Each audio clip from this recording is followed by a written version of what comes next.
Assalamualaikum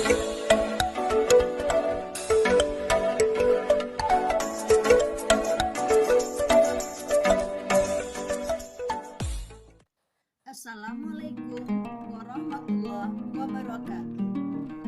Halo anak-anak ibu semua, jumpa lagi dalam mata pelajaran Bahasa Indonesia bersama Ibu Dewi Fitri.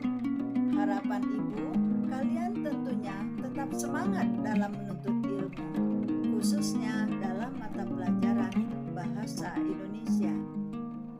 Baiklah anak-anak ibu sekalian, kali ini kita akan membahas tentang materi berita. Harapan ibu, setelah anak-anak ibu mempelajari materi ini, Ananda dapat menambah wawasan tentang apa sih itu berita. Terus semangat ya tonton video ini.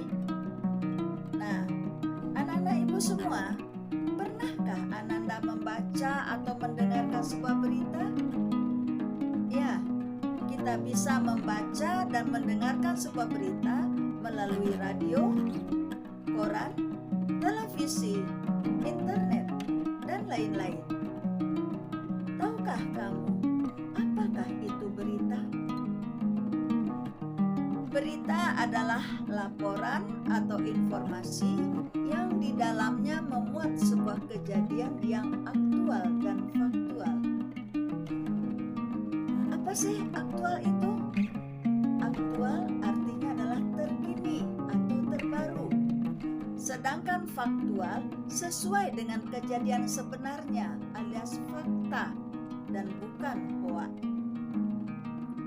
Berdasarkan definisi di atas, dapatlah kita simpulkan apa sih ciri-ciri sebuah berita. Ciri-ciri dari sebuah berita yang pertama, terbaru atau aliasnya aktual. Yang kedua, sesuai dengan fakta yang sebenarnya yang disebut dengan faktual. Yang ketiga, unik dan menarik. Yang keempat, sistematis, ditulis secara lengkap apa sebabnya dan apa akibatnya. Selanjutnya, seimbang. Seimbang itu bagaimana? Tidak memihak antara satu pihak dengan pihak berikutnya. Dan yang terakhir adalah komunikatif. Komunikatif artinya mudah untuk dipahami.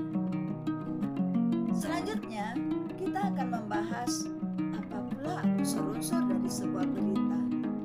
Unsur-unsur dari sebuah berita kita ketahui menggunakan rumus 5W tambah 1H, atau di dalam bahasa Indonesia namanya adalah adik simbang. A-nya apa, D-nya di mana, K-nya kapan, C-nya siapa, M-nya mengapa, dan B-nya bagaimana.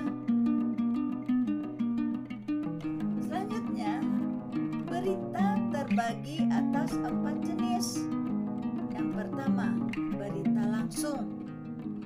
Berita langsung adalah berita yang memuat informasi terkini tentang suatu peristiwa yang disampaikan secara langsung. Yang kedua, berita mendalam. Berita mendalam ini memuat sebuah berita yang disampaikan secara terperinci dan sangat mendalam sekali. Yang ketiga, berita penyelidikan.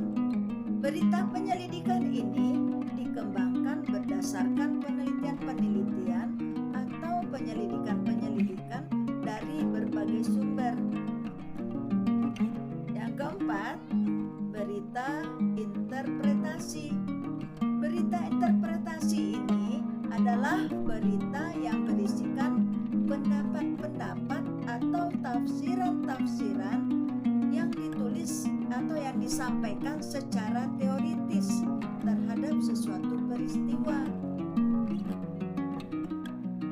Berikutnya, yang kelima adalah berita opini. Berita opini ini disampaikan berdasarkan pendapat-pendapat dari beberapa pakar atau pendapat-pendapat dari berbagai sumber. Nah, bagaimana anak-anak ibu? Paham kan? demikianlah materi kita kali ini. Semoga Ananda dapat memahaminya. Terima kasih saya ucapkan dengan mengucapkan wabillahi taufik wal hidayah. Wassalamualaikum warahmatullahi